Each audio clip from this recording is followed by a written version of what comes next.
Welcome to People Love Process. If you haven't noticed by now, I try to mix things up when I create content for this channel. Showcase different ways to approach a given project, work in a variety of styles, etc. I do this because I personally think a one-trick pony approach to teaching is kind of boring. But mainly I do it because I think everyone learns differently. And I think if I mix it up, more people will be able to glean something from parts of the content that they could apply into their own workflow. So that's kind of my goal. I've said in previous movies that inspiration is a strange muse at times, and I never know what is going to inspire myself. I got sucked down the YouTube hole one night watching one video after another one, and one that showed up in the sidebar caught my eye because it was someone in makeup, so I clicked on it. It was Kabuki Theatre. Even though I couldn't really understand what they were saying since I don't speak Japanese, the style of the makeup and the attire fascinated me. So in this movie, I want to take you through the illustration of a Kabuki-styled character. This is going to be fun, and we'll use a bunch of various features and methods, so let's dive right into it.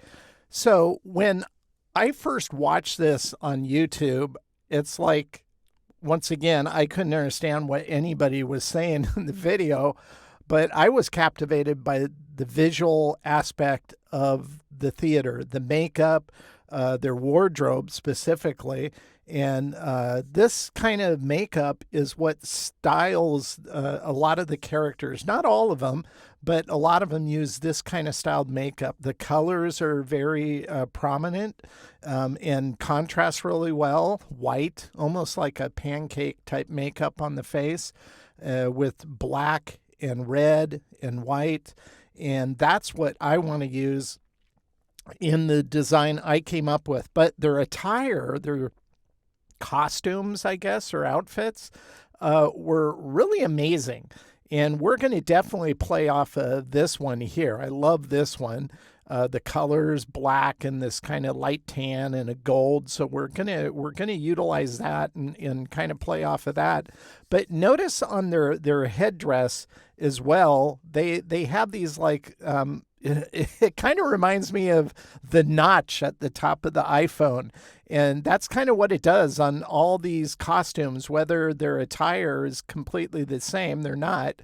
They have that one common denominator. So I'm going to take that into account as well because of the way the headdress and the hair styling is on the characters. We're going to definitely capitalize on all that. But I always like looking at real world reference just to kind of get a full gamut and really lock in on the vibe and the aesthetic that makes a Kabuki type of character align with what's normal in that kind of style and in this kind of theater, that is. So it all starts with drawing for me. So I look at reference, then I begin rough drawing. And as I was looking at all the various masks, and I'm going to show you those in just a little bit, it doesn't have to be perfect when you start drawing. A lot of people get hung up on the aspect of drawing. Think of it as a progressive skill set, meaning nobody starts off great. So when you're starting your drawing process, you're just trying to get it out. And you literally have to kind of think through the bad ideas or what doesn't look so great in order to discover what does look pretty good and might work well in the artwork that you're trying to create. So in this case, I'm going to be doing a symmetric style design, meaning I only have to build half of it to get all of it. And that makes the process easier.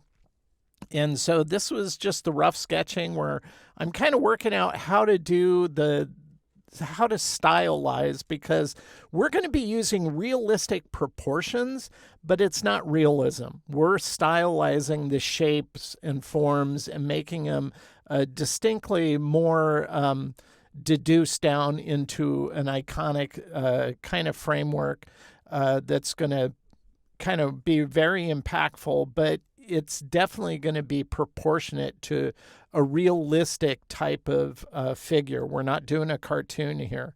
So I'm just working out all the shapes here, drew out the bun at the top of the head, man bun. I don't know what they call it, but kind of working that out as well. And here, this is just part of the hair that I started thinking, well, how do I do the hair without getting overly complex? And I'm going to simplify the edge with what I call a tiger tooth type of look. So it all starts with rough drawing, but ultimately it's going to be a symmetric drawing. So as I'm looking at my reference, and you can see I work through a bunch of different teeth up here, but ultimately I kind of decided not to go with these type of teeth and just keep the mouth kind of straightforward and closed instead.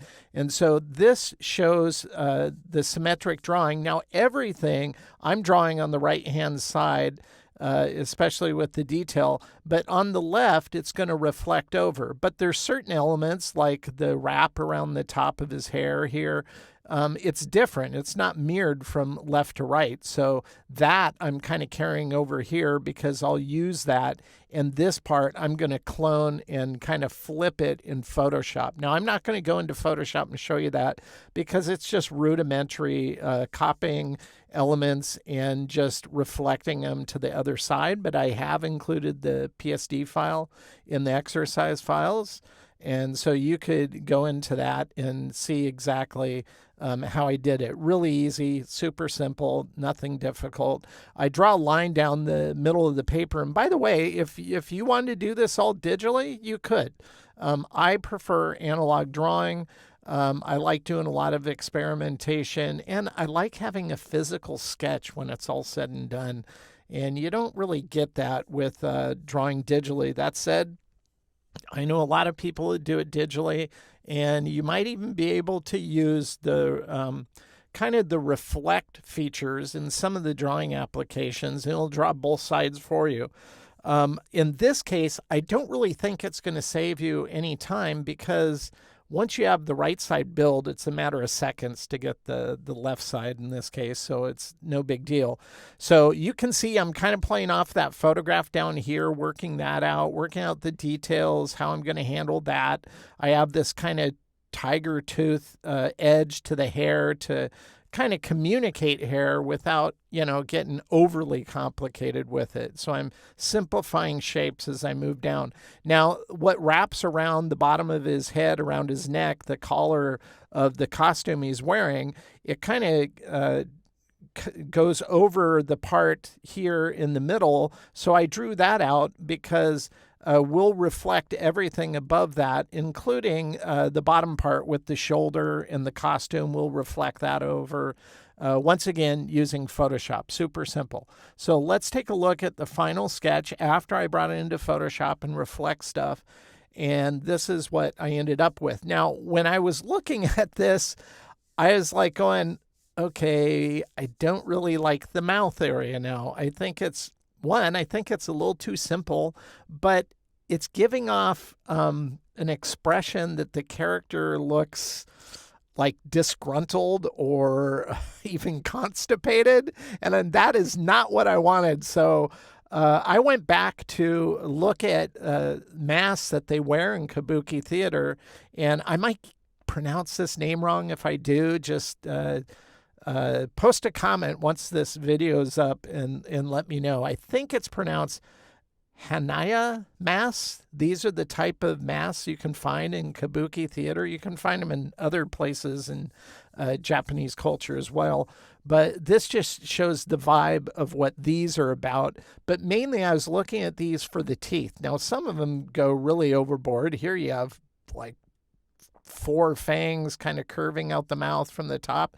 Looks kind of cool. You have some that are a little more proportioned down here. This one has huge fangs at the top and bottom, but I was trying to think, how do I want to handle those teeth? So I actually went back to the sketching I did originally, and I added some of the teeth I created back in. And after I added this, I'm going, I don't mind the top, but I don't like the bottom. I think I want his mouth closed, but the fangs are still coming out. So this is at this point. So this would be the second revision to my final sketch, and this is the third. Now, once I did this, you can see how I changed the mouth. It's almost like he's talking, "Hello, how you doing?"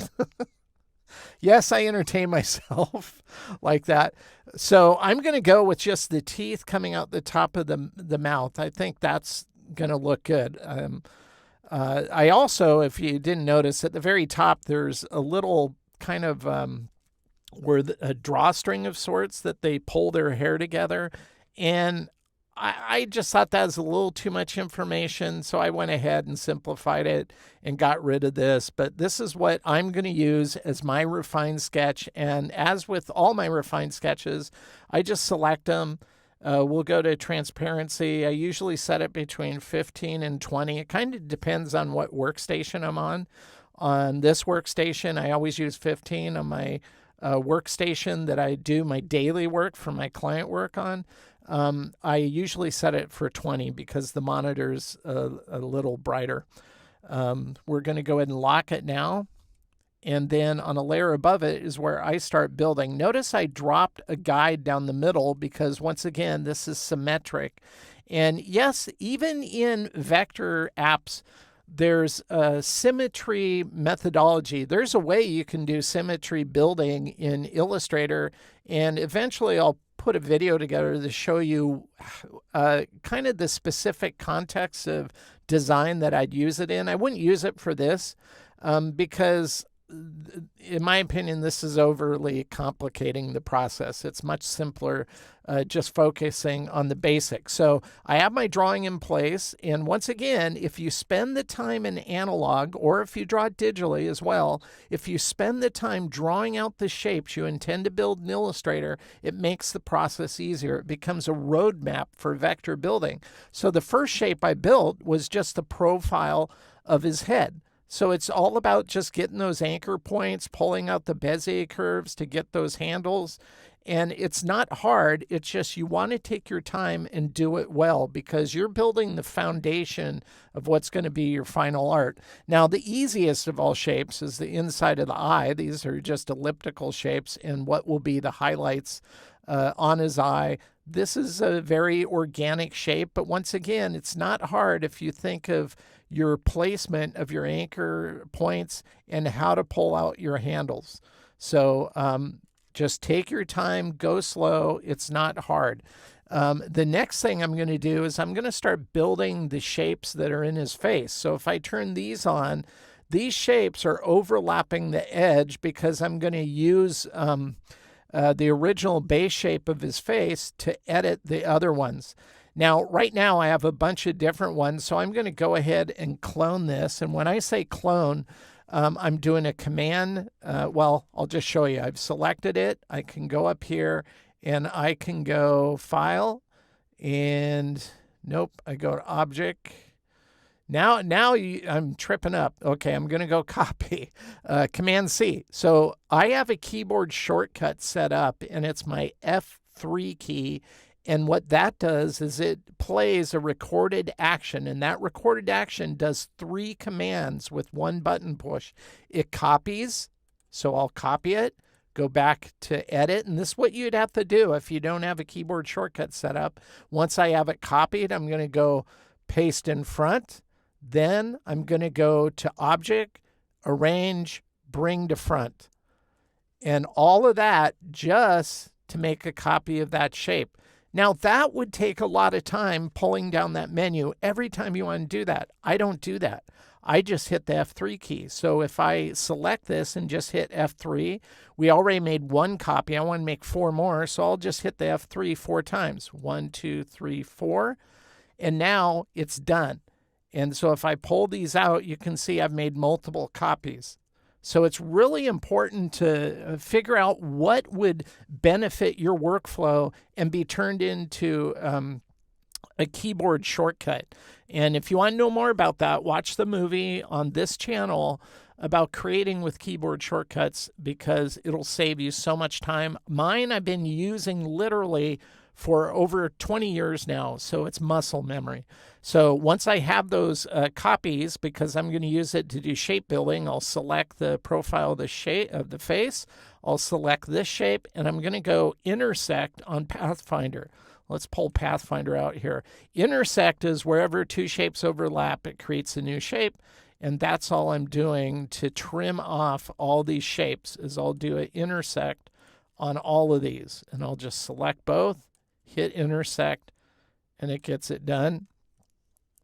We'll select this one, intersect. I'll select this one, copy of the face, intersect. I think I used all of them. Oh, I had one extra. I don't think I have any more. Nope, there. So that's how I trim those shapes off.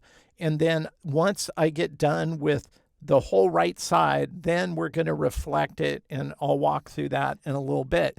Now, at times, you might have noticed I don't have this tooth shape built. So let's zoom in just a little bit here.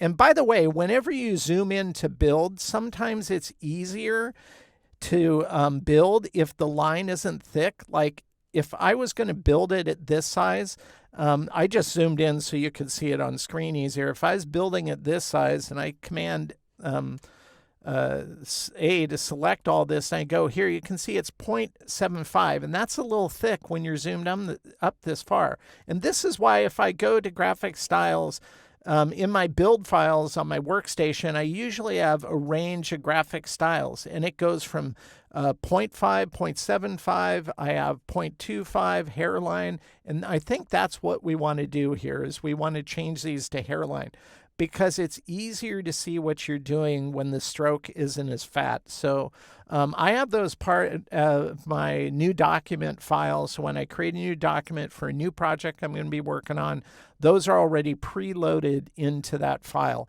So it makes the process easier. We're going to zoom in even further here because I want to build this.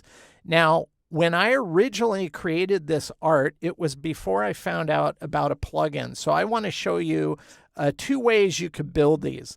Let's go ahead and turn on this layer, because when I built this again, I used shape building techniques, which I always use, but I did it in a different way, meaning I just used the elliptical shapes here. So if we turn this off, you can see how they align with my drawing just to get those two curves on, I guess you call it a fang, tooth, whatever you want to call it. So this one is on top of the other blue one, and I just select both, go to Pathfinder and go minus front to get that profile of that shape. Now, the other, to trim this off, right now, I'm going to edit this eventually with the top shape in the mouth. So this is a throwaway shape. We'll do the same thing, select both, and go intersect. So that gives me the final shape. Now, ultimately, this shape we're going to take and trim with these other teeth. And I'll go ahead and make a copy of this, Command-C, Command-F. And this has to be on the same layer. Then I'll select this, and I'd trim it.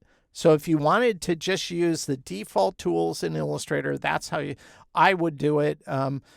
Without using the pen tool. Now, you could use the pen tool if you want, but your curves aren't going to be nice and perfect. And on this, I think the fang is an important enough about this design that I do want to retain those curves. But let's go ahead and delete this, because there's another way you could do this. And it involves a plugin.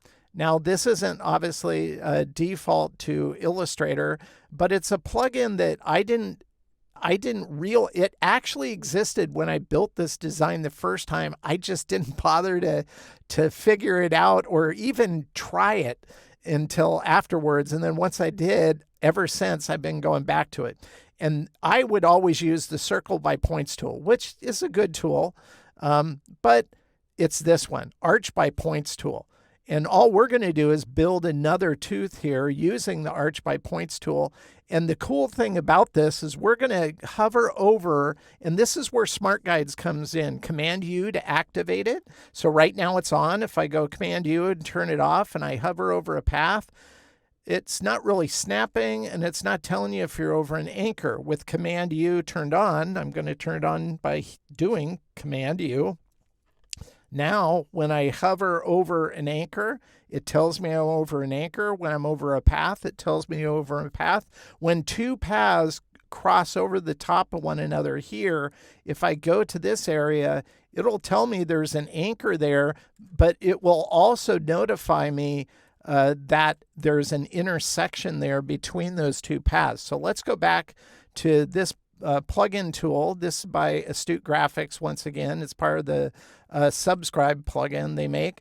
We're going to hold over this. I'm going to click here, and I'm going to click to this end, and then just look how I can create that curve. I don't have to touch any Bezier curves or anything. I can then click here, go here, and just pull this out. Then I can click here, and get that, and I'm done. Super fast. And this is the way that I build curves now for everything. I know it's not native to Illustrator, but that's okay. Plugins exist for no other reason than to make the creative job easier. So that's why I use them. Now, once I have these all set up like this, I'll eventually go in, select everything that are the teeth here, for example, and I'll unite them like that. Now, whenever you unite or use Pathfinder, go to the appearance because it'll default to a group. And you might be asking yourself, why is that? I have no idea. Illustrator, their engineers have never been able to explain to me, why did you make this default to this? It just does, which is bad, in my opinion, because it should retain a compound nature. I don't know why it doesn't. But group, if it's a group, you want to do something first, because otherwise, well, let me just show you without turning it into a compound. We'll make a copy of this mouse shape like this. We'll go ahead and fill it with that so you can see it's on top. I'll select this group now, and we're going to go minus front like that. And what just happened? Well, we lost one of the teeth because when it's a group, it doesn't retain stuff. You'll lose stuff if it's not physically part of those other shapes. So that's why you have to use compound path. Now, when I first moved to Illustrator from freehand, this goes back over 20 years ago, I would make a compound, or I would use Pathfinder, that is, to unite shapes, not knowing it converted it to a group, and then I would be zoomed in on something, and I would run this action here, and something would disappear, but I only noticed it like 20 minutes later after I zoomed out, and I'm like, hey, where did all that other stuff go?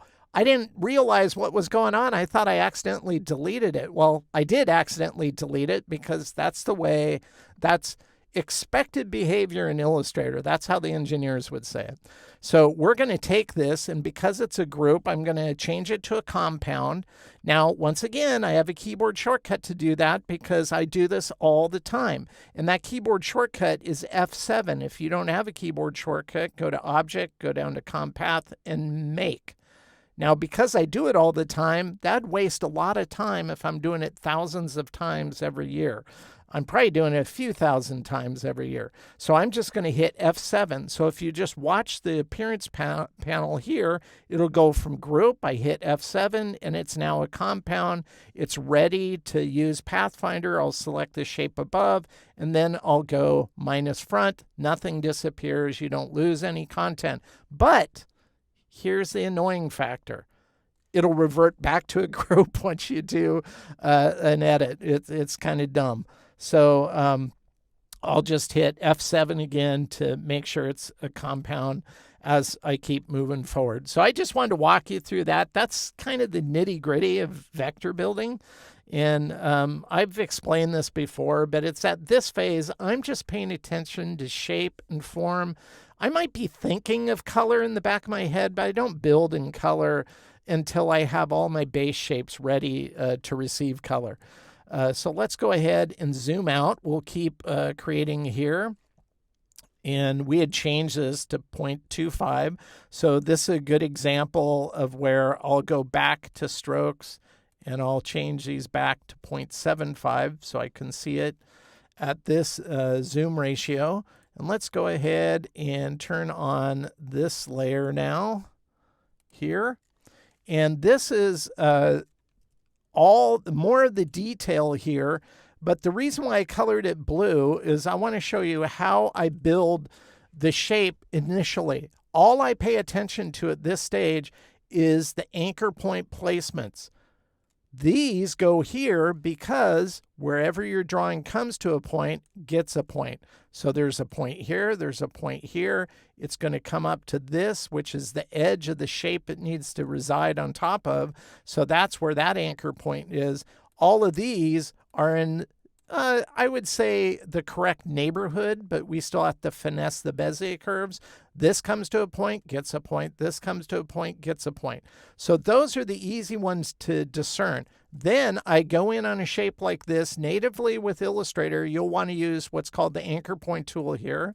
I'd select it. This allows you to grab a path and just start pulling it out. Now, I just barely move it because I'd rather adjust the rest of this with these Bezier handles that control the Bezier curve. Now, in between anchor points, this one and this one, this is called a segment. So this just lets you manipulate segments as you're working on it. And you can do that to any part of a path like this. We can go up here and we can go like that. Now, this segment tool didn't exist for a long time, and I've been using a plugin, once again, by Astute Graphics, longer than the segment tool. Now, and the reason why, and I don't intentionally put these in here just to give props to Astute Graphics, even though I love their tools. They make my life easier. It's just the way I work, and that's what I want to be honest about. I don't want to just show you this is how Illustrator does that, because anybody can do that. And I want to show you the possibility of what you can do. And sometimes the best tool, frankly, isn't Illustrator's native tools. It's plugins. The plugin I've been using 6 years before this ever was added to Illustrator was one called PathScribe. And they have a tool called the PathScribe tool. It does the exact same thing. Let's go ahead and open this panel up here. We'll select the PathScribe tool, which is this one. And the same fundamental thing. If I hover over a path, I can grab it and pull it out. So we can add a little curve here. And this is a good time to turn off Smart Guides. So if I grab this and move it, notice how it just wants to jump out. So I can't do it just barely out because it has Smart Guides turned on. So you'll want to toggle on and off Smart Guides as needed. So I'm going to go Command U to turn it off. That way I can grab this and just barely move it out because I want that to be a subtle curve, not a super obvious one. Why do I use this plugin? Well, if I go back to the anchor point tool, let's go ahead and check out how you can customize it by double-clicking on it. Well, nothing happens. That's because you can't customize it. It's a one-size-fits-all approach to a tool. I don't like that. I like being able to customize how sensitive something is, how it responds in certain contexts when I use it, and you can't do that with that plugin. But when it comes to the PathScribe tool, if I double click on that, check out all the customization you can do to this tool. Not to Illustrator, just this tool. If you started using this and you want to get used to it, you might want to turn on show text annotations to help you remember how to do certain things, or highlight over the path segments as you're working. Over the years I've been using this, and I've been using this a long time, I've figured out the exact settings that I like. Now, if you go up here, this is the default setting right here. I like it being less sensitive, so I draw it back to less. If you wanted it more, you could make it more sensitive. I like all these settings are how I've finessed it over the years to get it to behave the way I want it to. One thing I'll point out, and then I'll demonstrate it, is this show ghost handles. What is this? Well, let me show you that now. So let's go ahead and close this. I'll go in here, and if I select this path, notice these nodes show up here. What are those? Those are called ghost handles. I don't have to go to the anchor point to get access to the Bezier curve handles. These nodes are the handles.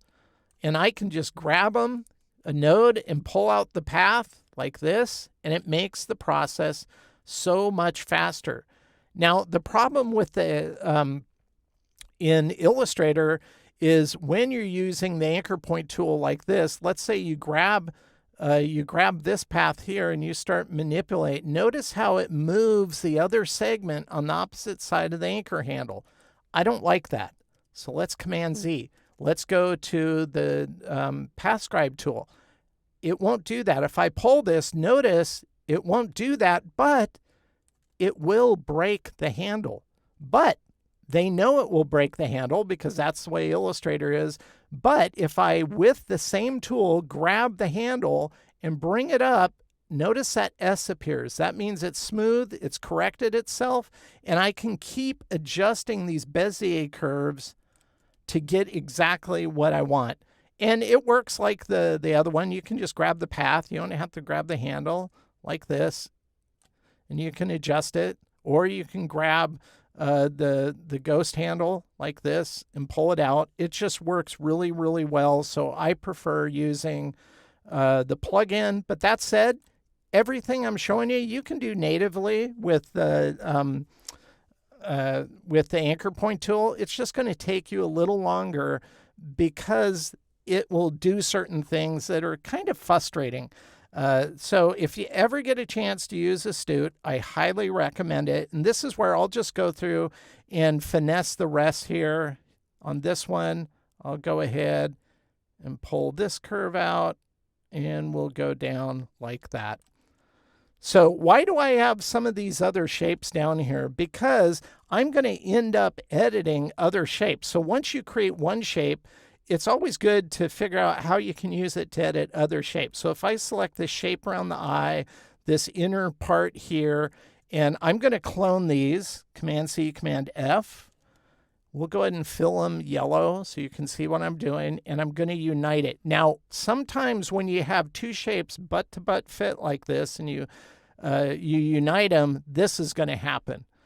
Now, before you freak out, just hit Unite again on the Pathfinder, and it usually resolves the problem. Not always, but usually resolves the problem. But inside the Pathfinder panel options menu here, we're going to go to the Pathfinder options and open it up.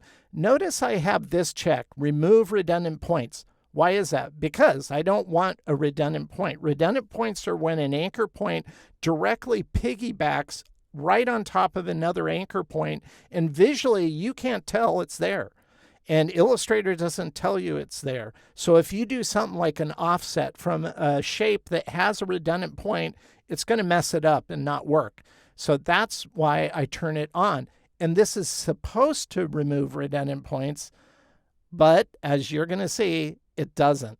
So this shape right here looks great, but is there redundant points? Well, I don't know. Well, I can know with the plugin, because if I go to the PathScribe panel, notice this lights up. This is telling me there's redundant points in here.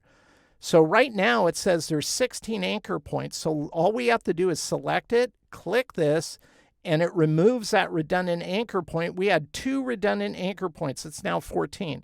So I use that all the time to clean up my artwork as I build, to remove problem areas so I won't run into it later. Now I'm going to duplicate this shape because we're going to use it to edit this bottom part right here as well. But on this one, I'll just select this shape, and I'll go minus front to trim that. I'll select this, select the bottom part, and minus front. To get that, we'll go ahead and take the shape of the face, copy it, Command C, Command F, select this, and go intersect to get all these shapes the way I want. Now, obviously, once I have these shapes trimmed the way I want it to, I usually, just so I can keep my sanity, will color it the same base color so I know what shapes are already done. So kind of it might have gotten a little confusing there.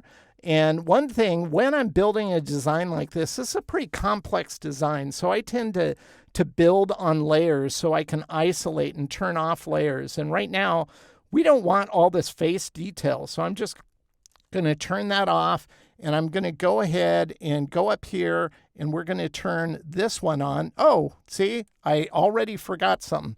So this shape was another shape, and it's just, if I turn this layer off, it's this part of the drawing where it's another interior shape. So this is where one shape can help you build another shape. So if I take the shape we just edited and kind of knocked out from right here, we'll go ahead and clone this, Command-C, Command-F. I'll select this shape, and we'll go intersect, and that creates that inner part of that shape.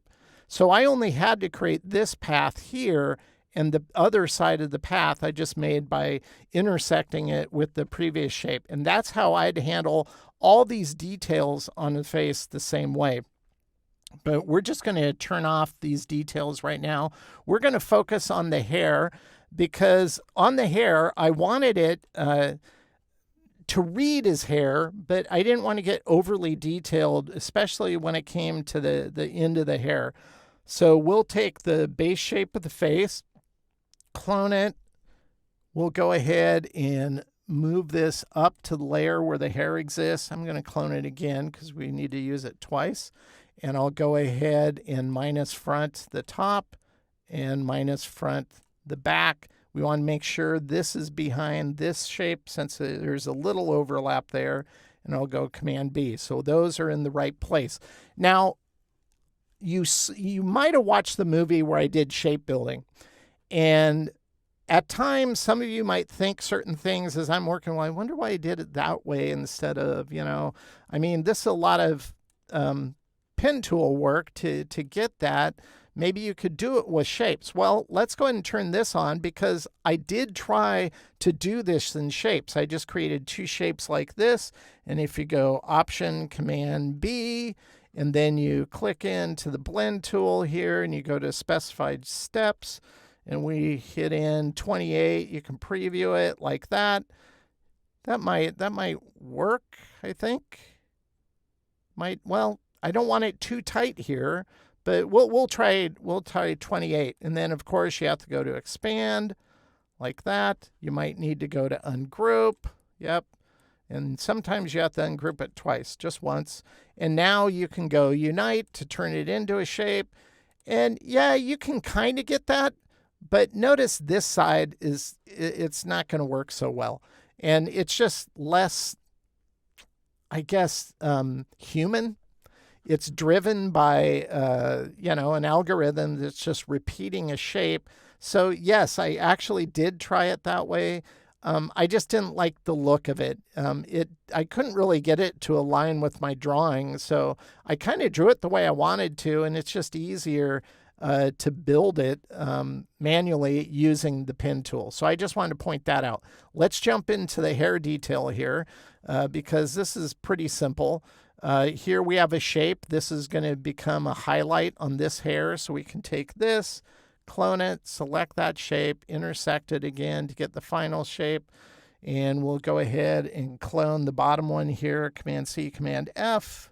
Every time I say clone, just think those commands. We'll intersect it to get that highlight down here. Now on the top of the hair, I built this shape. It's kind of funky, the area that kind of cuts in at top. On some of them, it almost looks like a hat with hair coming out. On the one I saw, it was like this, I don't know how to describe it other than it's a U-type hair shape. And that's what we're gonna build here.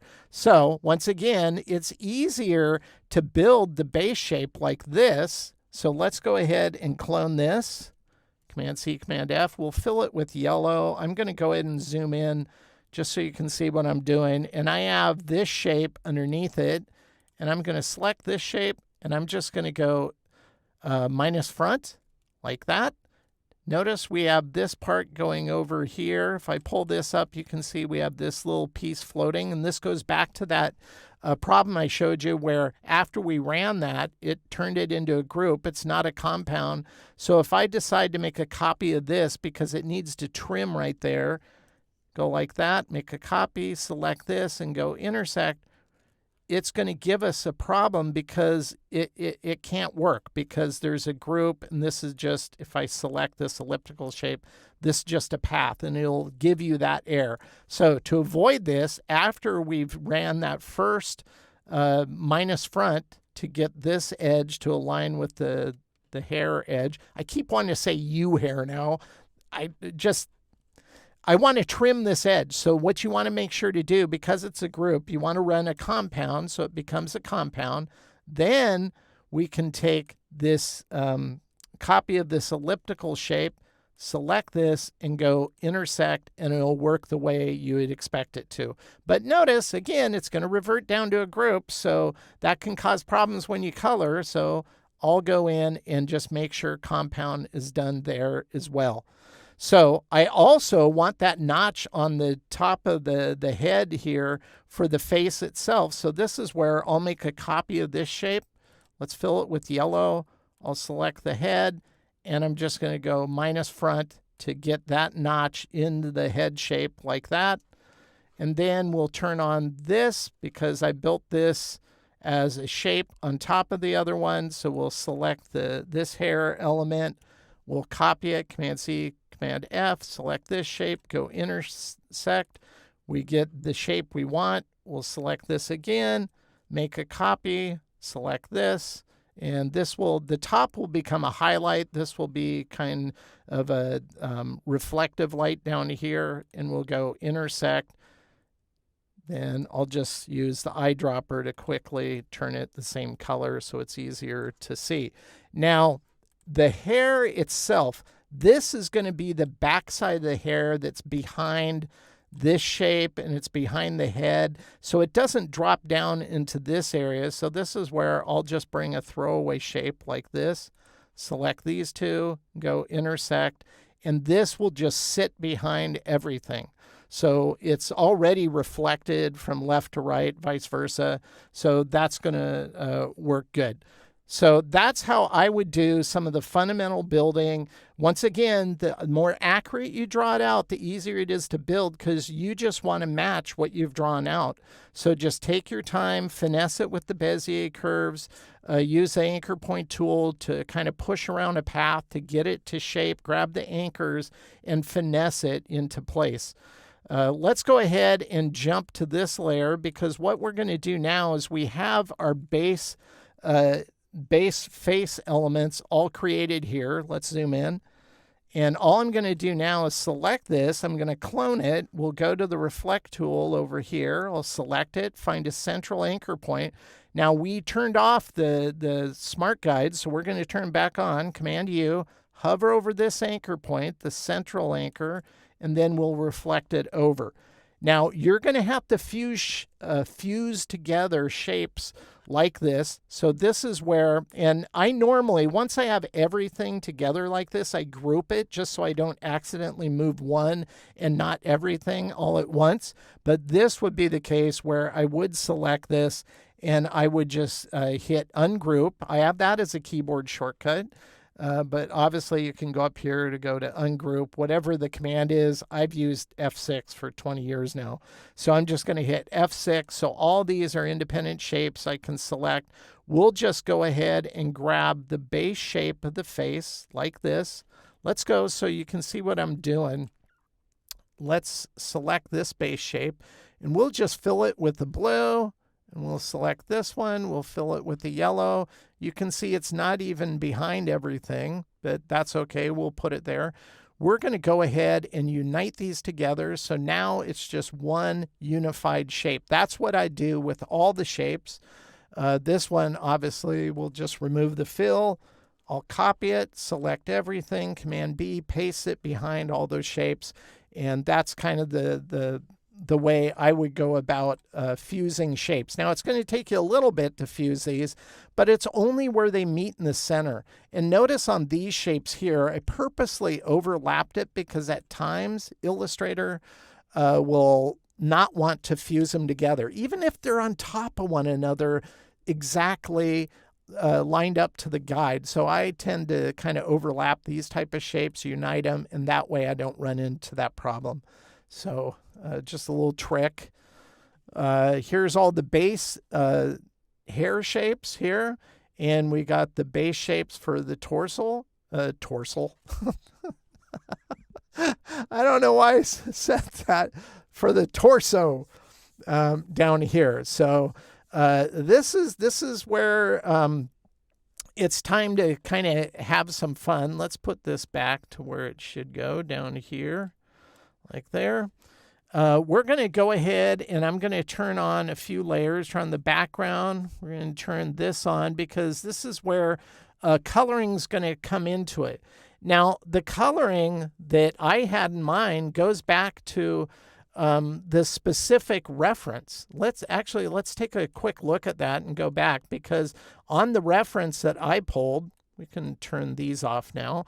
On the reference I pulled, you can see it had this black color, it had this light tan, kind of a muted green, a nice gold, red, white, obviously. And these are all the colors I'm going to work with. So I didn't like experiment with colors. I wanted it to look traditional. Now I noticed on this one it had some yellow, so I added yellow into mine as well. So that's where the color palette was kind of derived from. It was derived from the real world images that I found referencing Kabuki. So we're going to turn this on, and I'm going to turn on a tonal family that I came up with based off of those colors here.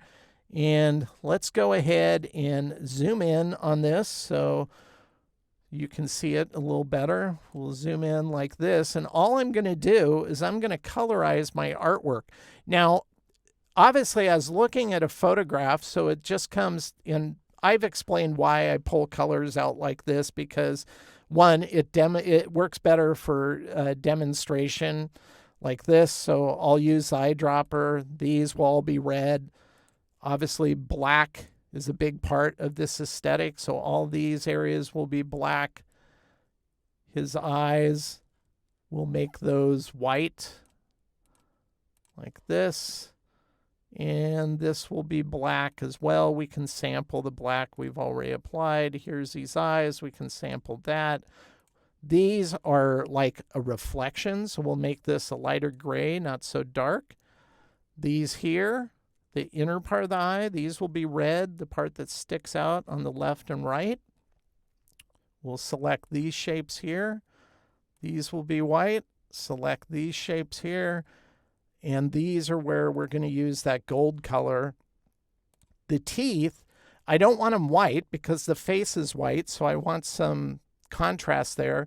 We're going to kind of color these an off-white, like that. And the detailing will define its shape even more, as you're going to see. The background is, kind of pancake white. So we'll do that. Oop, forgot this guy here. Do that. And this guy black, like that. And we'll color this one, these two black as well, like that. So that's how I'd work out the color. Now, all the hair detail, if I turn it on, here's all the hair with all the hair detail. And this is where I'll go in and I'm just going to colorize these here. So these two right here, we'll go ahead and colorize it a darker shade. That'll act as the highlight showing up on here. I think that'll work pretty good. I might even go in and adjust those a little bit. Let's see. I'm going to go in here because all we're using a global color. So let me go in. No, you know what? I want that a little brighter because it's on top. Let's go ahead and color these like that. And I'm going to color those the dark color. Then I'll go in on the the color panel here. And because we're using global colors, this is where I'll adjust the color like that. And I just want these a little more diminished than these at the top because they're further back. So I think that looks pretty good.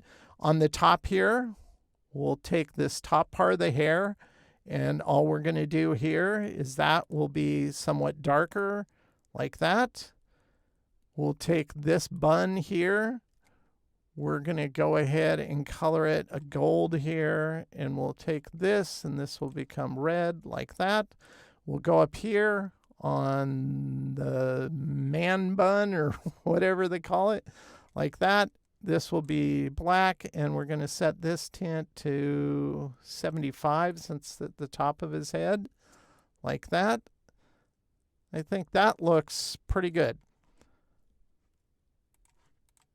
So all of these are just, there's a lot of things as I'm working on it. I'm kind of experimenting. Now, when it's all said and done, I wanted to start adding more detail to define shape because the coloring looks good, but you're losing definition of the form of the shape, and the nose is a little bit lost without more detailing. So if I turn this on, this is where I've added that detailing in. You can see I actually added some other edits as well where I brought in more gold above the eyes. So this didn't have it, and then I added that in. I thought it would work better. So we'll go ahead and turn that on here. But this is how I go in and I use subtle detailing and shading. So you can see I have some of that in the teeth, but the teeth are still getting lost. So I still want to work that out. And what I do is we're going to take this shape here, and all I want to do is I want to go to, we'll pull out, we'll go to the gradient here, and I want to do a linear gradient. So I'll click on linear. We don't need an outline. Let's get rid of that. We just want to focus on the linear gradient. On the darkest part of the linear gradient, let's go to swatches here. If we pull this out, you can see I have all the Kabuki colors here. And what I want to do is I want to use this lighter hue of gray and drop it into this gradient like that. And then as it goes out, I don't want white to be 100%. I'll select it, and I'm going to go 0 alpha so it blends out to nothing. And I think it just works better when you do that. Also, if you go over to your gradient tool in the tool palette, I click it like this. This is how you position this gradient. And I think that's pretty close. I might bring it down just a little bit and pull this up just a little like that. But I think that's going to work well. But now this is where I have to position it within the context of the face. So I'm going to go over here and I'll just snap it under here, but it's sitting on top of everything. I don't want that. So I'm going to, with this selected, I'm going to select the pancake face because it's the shape that's furthest back from everything. So I'm just going to hit my F4 key, which is send it back. But if you don't have a keyboard shortcut, just go to arrange and you can go send it back. Notice it's F4. And that's going to push it all the way back behind the top element shapes, which is kind of what I want. I don't want it to interact with the colors on the top. It's just to add shading down here. I'll address that with other shapes moving forward. Here's another way to use gradients. This shape, we're going to use this in the mouth area over here, but look, it's a radial gradient. And if I go to the gradient tool and click on it, you can see it's just a kind of a squashed circular shape into an oval, and then you just control at what point it starts gray, and then again it goes out to this white here and blends out to the white. These are going to be, we definitely want this to be placed over some elements, and I just realized I did not select this, and let's see, we're going to have to go multiply. I forgot to multiply it with the blend mode like that. And yeah, that looks good. Now we're going to take this, and all I'm going to do is I'm going to bring this directly over into position like that. And then again, on this one, I want to go multiply. And then I'm going to go, let's see, I might just leave it at 100%. Nah, that's a little too much. Let's knock it down by 15. We'll go 85. That looks good. And I'm looking at this, and I think this is almost too dark. So I want to go lighter. It's at 100% value. I want to knock that down more, so I'm going to go 75. Nope, nope, nope, nope. I'm going to handle that a different way. I'm going to go up. Let's go back to the gradient. I'm going to select the gray here, and I'll go to color. And because it's global, I'm going to tint it 75 instead. Yeah, I like that better. It looks it shouldn't be that dark with the base color being white. So I think that's gonna work. Now I want to turn on some other elements, and we spent time working out the torso. So here's the torso. Let's zoom out so you can see all that. I think that looks pretty good. But I think we can improve it with even more detailing, even more shading, that is. And that's what I want to do now. But first, I want to turn on this layer, because this is where you can use multiple methods as you're detailing an illustration like this. Now, in previous movies, I showed you how to take images in Photoshop and create bitmap TIFFs, and that's exactly what I did here. If I zoom in on this, all this is a piece of material, and it has texture to its surface of the material, but you can see the subtle shading and wrinkles in it, and that's what I want. I want this to kind of add that nice kind of feel and texture to my illustration. So I'm just going to drag it over here like this, and I'm covering the entire lapel area on the right-hand side, kind of like that. I think that's going to look good. I have a shape sitting on top that I'm going to mask it in. But on this shape here, I want to go ahead and color that kind of not a dark color, but kind of a muted color. So we'll go ahead and color it like this. I think that looks pretty good. And I'm going to go ahead and, yes, I'm going to go ahead and multiply it, because we're going to be going over all these colors like that. So let's go ahead and multiply it like that. But that's a little too much. So let's go and knock down the value to 45. Like that. That looks good. Select the mask, and we'll just mask it. I have that set up as F1. Once again, if you don't have keyboard shortcuts, you're going to have to go to Clipping, Mask, and Make. Once again, anytime you have to go to a pull-down menu, it takes time. So set up those keyboard shortcuts. It'll save you a lot of time. And so that's how I'd add that subtle little kind of texturing in that part of this design. I think that looks pretty cool. Utilizing a texture like that. So I do that a lot in my illustration work, just because it's easier, and trying to mimic it in a vector form. Not just because it's vector doesn't mean it has to be vector. Let's turn on this shading here, and then we'll go back to the head, and I'll show you some additional detailing. I'm going to turn this on, and just look at how it goes from flat. You add just basic shading, some highlighting, boom. It just brings volume and form to everything. That looks really cool. And this might look difficult. It's really not difficult. All this is just white with opacity of only 20 sitting on top. And it does all the heavy lifting to give this volume and give that shape and interest without being overly complicated. So it doesn't have to be a complicated process to get something that works really well. Now, it's usually at this point I realize I want to add more detail to the face to call out elements of the nose and etc. And this is where I'll go back to my drawing, and I'll just move it to a layer above, because I did that drawing to figure out those shading shapes in my original pencil sketch. And knowing that I go back and I build those out like I built out the base art, and that's exactly what I did. So let's turn this on, because this is without the detailing shapes in the face. This is with. And just look at how it goes from flat. This isn't bad, but this is a whole lot better with all the detail in the teeth, especially to define shape, define form. All of these have various opacity settings and blend modes to multiply over other shapes.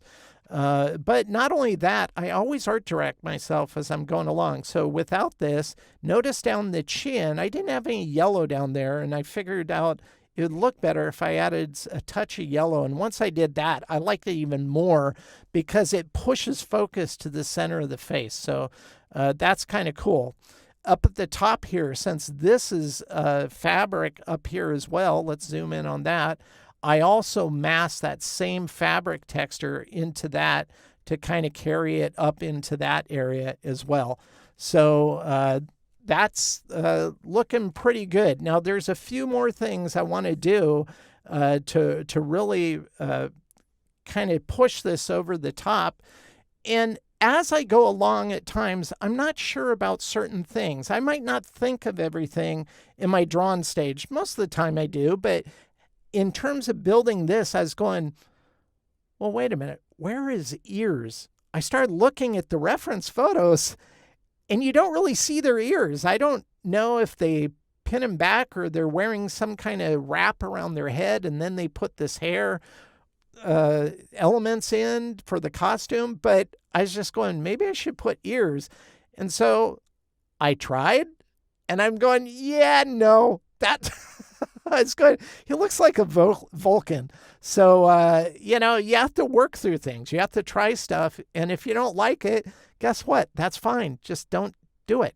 I don't see him in the reference, so I don't think it's a problem. It just popped in my head and I decided to try it. I didn't like it. So guess what? I'm not going to use it. That's the way the creative process goes. So always be willing to try it, but don't feel obligated to use it. You only want to show your best work, and I don't think it would look far less sophisticated, in my opinion, adding that in. So let's go over a few more things and we'll call it quits. So I think this is just looking really cool. All the detail in the clothes, his costume, within the face. I think all that's looking really good. And this is where I went kind of back to one of the reference images I originally pulled. And if we look at that image, I notice that their costumes have these really cool kind of patterns in them. And I'm going, wow, I need to add a pattern in this somewhere. And so I love this hexagon and this kind of lotus shape. I think I'm going to do that. So that inspired me to create a pattern. So let's go ahead and turn this layer on because we're going to create a pattern. And it's super simple to create a pattern like this. We're just going to take, this is just a hexagonal shape with a little flower motif centered in it. This is essentially a bounding box. So if you watched any of my pattern movies on this channel, I use the bounding box method for nothing other than registering the artwork to work on a pattern. The gap I want in between these shapes, I want it to be twice the width of what this offset shape is. So keep that in mind. If I did it the full value, it'd be even fatter, and I don't want that. It'll make sense when I show you. So we'll select this, and I'll just drag this art into the swatches panel, deselect before you click into the pattern tool. Now with this artwork on the artboard deselected, we'll double click into the pattern tool. This is what it's going to bring up. I'm not going to go into a lot of detail about all the various controls in here. You can watch my pattern movies on this channel for that. We'll go ahead and name this first off. Let's call this beta pattern because we're just going to test it at this point. And we're going to click on the pattern tile tool here. It'll select the edge of your artwork. We're going to zoom in so you can see what I'm doing here. And one of the first things we're going to do is we don't want this to use the default by grid. The setting we want to use is brick by row. So we're going to select that. And then on the brick offset, if this is on anything else, let's say it's on 1/4, you don't want that. You want this on 1/2. That means it's moving it. You can see on this one, if you go straight up, it's shifted it over by 1/2. That way, it's going to come down and fit within this. So click the pattern tile tool. We can click the edge of this over here. And I'm just going to bring this down. Oops, my bad.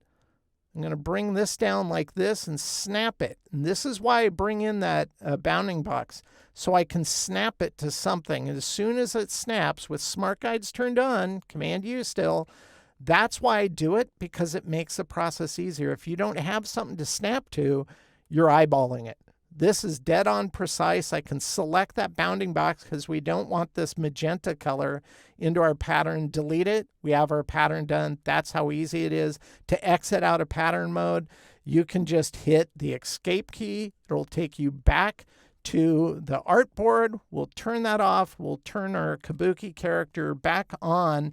And what I'm going to do is I'm going to select this shape, which is part of his costume, and it's more in the foreground. And we're going to open up the appearance panel because you can see it has a fill. So we're going to add another fill by going to the option menu and go add new fill. It'll default to what you last used, which is the same color down here. That's fine. But on here, we're going to select the pattern we just created, and that's going to fill it in. You can see what it does down here. That looks pretty cool. Now, with this shape selected, with this, think of the appearance panel as layers with magical abilities. You can have multiple attributes on one shape, and you control it through the appearance panel. So this looks fine, just as you see here. If we wanted to, we could go in here and we could select Blend Mold Multiply, so it would multiply with what's ever underneath. That's fine as well. In this case, we don't need to do that, so I'll put it back to normal. Now, if I wanted to reorient how the pattern fills this shape, or let's say you think the pattern's too big, then you want to go to the Scale tool. First thing you want to do is turn off Transform Object, so it just transforms the pattern, not the object that it's flowing in. And we're going to go here, and I'm just going to select this and size it down 70, like that. And if we toggle this on, you can see what it looks like. This is what we originally had. Maybe you want it that size, and in which case, if you do, just hit OK. And then you're going, well, it looks good, but it's going 9 degrees straight up and straight to the side. I want it kind of angled because this edge of this costume is angled. And so in which case you would just go to the rotate tool, double click on it. Remember, the first thing you want to do is click transform objects, or click off transform objects. So it's just doing the pattern itself rotating. And then you, with preview turned on, you can just go like this and go like, I think something like that might look good, and click OK. And that's how you can control the pattern within the context like that. So I just wanted to show you that. But I'm going to go ahead and delete what I just did, because if I go over here, I sneakingly had the pattern already built over here the exact way I want. And because this is symmetric, I'll just make a copy of this shape. I'll go to the Reflect tool, find a central anchor point, and reflect it over. Now I just need to make sure I paste it behind this so we get the nice drop shadow casting over the top of that pattern. So that's how I use the pattern, inspired once again by the reference. Now I think this needs a background shape. So to kind of really pop it out. So let's go ahead and put the appearance panel back. I'll turn on the background color, and boom, I use the pattern there as well. That's pretty cool. Now, if I select this and go to the appearance panel again, you can see our pattern right here. I could turn it on and off like that. But if you have this pattern selected, if we go down here, notice there's a Gaussian blur and there's an opacity of 60. This pattern doesn't look bad, but if I Gaussian blur it, it really does that depth of focus effect like you'd see in a photograph. And then I think it's too much, too bright. We want to dull it down since it's further in the background. So we're going to click on the opacity to really make it subtle. And then I'm also going to turn on a white fader just so it fades into the background. And that makes it more dramatic. So that's how I kind of finalize this design. You might be looking at it and go, well, what would you use it for? Well, sometimes I just do artwork once again to demonstrate certain things for no other reason than I think it'd be fun to create, and it's a cool piece of art. You really don't need any other reason to do design and to do art. And you know what? It works as a halo effect for your career, because I did modern culture for no other reason than to have fun. And now I'm able to do a tile line just because somebody saw it, liked it, and wanted to use it. So you never know where something's going to lead. So don't let that hold you up. But let's say this was used in an actual context of a Kabuki theater. So maybe it's advertising for that. So it would work really great for that as well. Now, I love the diversity of art you can discover all around the globe. That's one of the reasons I love to travel. I first noticed this myself as a kid when I collected stamps. I kind of found the U.S. stamps really boring. They're usually one color, and they had these guys wearing wigs on them. But stamps from around the world were much more colorful and fun, so I started collecting those instead. I believe if you removed art in all its various forms from any society, you risk killing its culture. Whether it's painting or design, illustration, writing, movies, music, sculpture, or theater, etc., they're all vehicles that people use to share their inspiration, beliefs, life experience, stories, and dreams in order to communicate at a more meaningful level personally and professionally. So my question for you is this: what inspires you? Whatever that may be, leverage it. Create your own artwork. Don't wait for somebody to hire you. That might never happen. Just do it, because the best way to improve is to just create for no other reason than doing so. Please share a link to my YouTube channel. That helps me grow my subscribers, which also leads to membership, and that helps me invest the time needed to create the content I love to share every week. So thank you for watching, people of process. And as always, I hope this content helps you to improve your own creative process.